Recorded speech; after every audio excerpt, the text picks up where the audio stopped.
tal? Muy buenos días. Bueno, marco legal del comercio internacional. Eh, Algunos temas que podemos identificar y comprender esta asignatura para hacer una recapitulación de lo que ya habíamos hablado anteriormente es el marco legal del comercio internacional mexicano, de la actividad empresarial en México. Recordemos que quienes ejecutan o tienen que sujetarse a las normas que regula el comercio, en este caso a nivel internacional, pues es en su mayoría los empresarios, bueno, no descartando en este caso pues también los gobiernos. Las operaciones comerciales a nivel internacional, hablaremos acerca de la ley de comercio exterior y algo bien fundamental que yo diría que se centra todo lo que es la materia es lo que vamos a analizar acerca de la ley aduanera. Bueno, les voy a listar algunos tópicos o términos que son comúnmente estudiados o analizados dentro de la materia y que seguramente los han escuchado algunos, algunos no, pero que son términos, no son todos, pero son algunos términos de gran importancia dentro de la materia. Pues obviamente el marco legal, que es parte del término del título de la materia, el término comercio internacional. Empezamos a hablar de un término denominado despacho aduanero, clasificación arancelaria, régimen aduanero, aduana fronteriza, pedimento, reconocimiento aduanero, región fronteriza, recinto fiscal, garita, solventación de incidencia. Son algunos términos o tópicos que suelen repetirse dentro de lo que vamos a analizar. No son los únicos mencionados, pero sí son algunos términos de gran importancia. Por ejemplo, también está el depósito fiscal. Bueno, vamos a iniciar con el bloque 1, marco jurídico nacional. Antes que otra cosa, cabe recalcar que este material que les voy a presentar a continuación es un fragmento del archivo que se llama Manual de Autoevaluación o Documento de Autoevaluación de Oficial de Comercio Exterior que ya tienen ustedes en su expediente. Y bueno, vamos a iniciar con el concepto jurídico fundamental, ya que estamos hablando del marco legal o marco jurídico, vamos a iniciar con el marco jurídico nacional. ¿Cuál es la importancia? Bueno, yo no puedo arriesgarme o no puedo empezar a crear un comercio a nivel internacional, donde las leyes obviamente son internacionales, cuando no tengo muy claro a qué estoy obligado, los derechos y obligaciones que tengo dentro de la normativa nacional. Por eso es importante identificar el concepto jurídico fundamental, que no es otra cosa más que la definición indispensable para el jurista y legislador, y yo diría que para cualquier ciudadano que esté interesado en comerciar bienes o servicios, o aunque no sean necesariamente comerciables, pero sí son bienes, como ya vimos en el caso de el gato, Don Gato y su pandilla, cuando como individuos pues también tenemos que transitar y llevar cierta mercancía que no siempre tiene que ser con fines comerciales, pero bueno, decíamos que le ayuda a pensar, entender, interpretar y aplicar las soluciones que el derecho contiene a los problemas que son sometidos para su resolución. Para efectos de lo que estamos analizando, identificamos sujetos del derecho o sujeto del derecho. ¿Qué es un sujeto de derecho? Es la persona que en derecho es el sujeto que detenta derechos y carga obligaciones. Es decir, tengo derechos, pero también tengo obligaciones.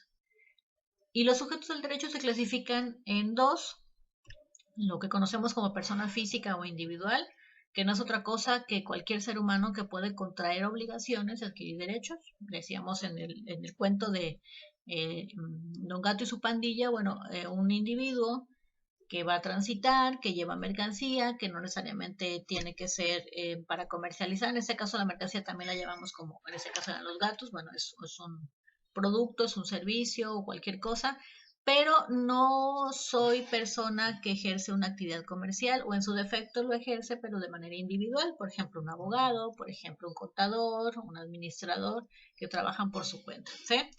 Pero cuando hablamos de persona jurídica, moral o colectiva, aquí cambiamos hacia el orden jurídico que reconoce la existencia de entes distintos a los seres humanos, pero que también son sujetos de derechos y obligaciones. Háblese de las empresas o corporativos o una empresa, por muy pequeña que sea, imaginemos una tienda de abarrotes, bueno, puede ser que esté dada de alta como persona física, don Pedro González, O puede ser que al crecer esta empresa ya tenga socios o ya tenga una cantidad de ingresos anuales y ya se convierte en una persona moral, ¿sí? Ya tenga una razón social. Cualquiera de estos dos tipos de personas tienen derechos y también tienen obligaciones. Bueno, vamos a entrar en materia y hacemos referencia al Código Civil a nivel federal, que en su artículo 25 nos enlista cuáles son las personas morales para el orden jurídico mexicano. Nos dice que la nación, los estados y los municipios, las demás corporaciones de carácter público reconocidas por las leyes, las sociedades civiles o mercantiles, los sindicatos, las asociaciones profesionales, las sociedades cooperativas y mutualistas, las asociaciones o reuniones de personas, cualquiera que sea la denominación que se le dé y que propongan fines políticos, científicos, artísticos, de recreo, cualquier otro fin lícito, siempre que no fueren desconocidas por la ley, las personas morales extranjeras de naturaleza privada. Para el Código Civil Federal, artículo 25, estos son los sujetos que podemos identificar o personas morales. Si yo hablo de sociedad cooperativa, se lo incluso los sindicatos, asociaciones de profesionales, decíamos, o un grupo, o una empresa artística, o una empresa con fin político, cualquiera de estas son personas morales. Lo importante de conocer cuáles funcionan como personas morales es que tienen, como decíamos, derechos y obligaciones que van a variar en algún momento de la persona física, del individuo como tal. Y esto se aplica a cuestiones de carácter monetario, impuestos que se tienen que pagar o permisos que se tienen que tener o cierta documentación. Bueno, los sujetos según la ley aduanera, aquí estamos ya haciendo referencia a la ley aduanera. La ley aduanera es, como dice su nombre, es una ley que regula todo aquel movimiento o ejercicio que se da en las aduanas. No hemos definido lo que son las aduanas, pero bueno, quizás hemos escuchado ese término. Vamos a ir entrando poco a poco en la materia. Ahorita nos compete hacer referencia a los sujetos. Y bueno, dice la ley aduanera es clara e identifica los siguientes sujetos que intervienen en las operaciones de comercio exterior. Cuando identificamos sujetos de la normatividad aduanera según la ley aduanera, nos dice que tenemos sujetos activos y sujetos pasivos. Un sujeto activo, como su nombre lo dice, incluso yo lo podía asociar con eso, que es activo, que se mueve, que tiene que, ¿sí? Tiene la posibilidad de exigir el cumplimiento a la autoridad aduanera. Y un sujeto pasivo está obligado a cumplir, ¿sí?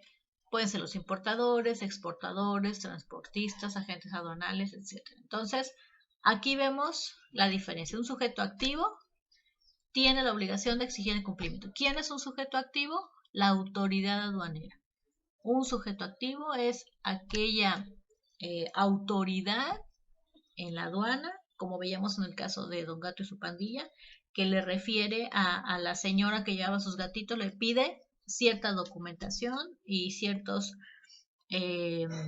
cosas que debía haber cumplido, que no cumplió. En este caso ella se convierte en el sujeto pasivo, porque aunque legalmente no es un importador, el simple hecho de traer a los gatos a nuestro país, por ejemplo, la convierte en un importador y este sujeto pasivo está obligado a cumplir algo que el sujeto activo, que la autoridad aduanera, le está exigiendo. Entonces, sujeto activo es la autoridad, sujeto pasivo todo aquel persona física o persona moral que desea ingresar al país o salir del país y llevar a cabo asuntos de comercio o simplemente traer bienes y servicios, pero que tiene que cumplir la legislación en materia.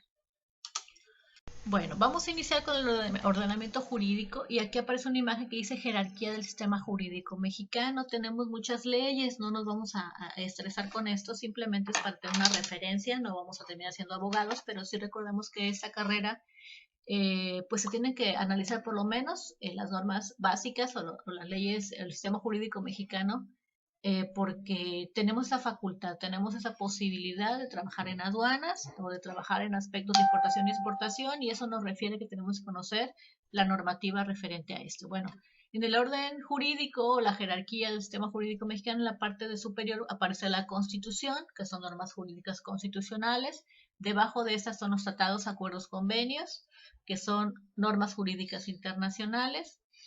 Tenemos las leyes federales y reglamentos de leyes federales, decretos del Ejecutivo Federal, que se convierten en normas jurídicas federales, y los tratados, acuerdos, convenios, también que son normas jurídicas internacionales. Bueno, aquí aparece una cierta cuestión en cuanto a su jerarquía, pero vámonos con un artículo bien importante que está en la Constitución, que es, se va a ir un poco gracioso quizás, pero decir que es la madre de todas las leyes en nuestro país. Es la que yo no puedo tener una ley federal de trabajo y si no hay antes una ley que la consigna, en este caso la Constitución.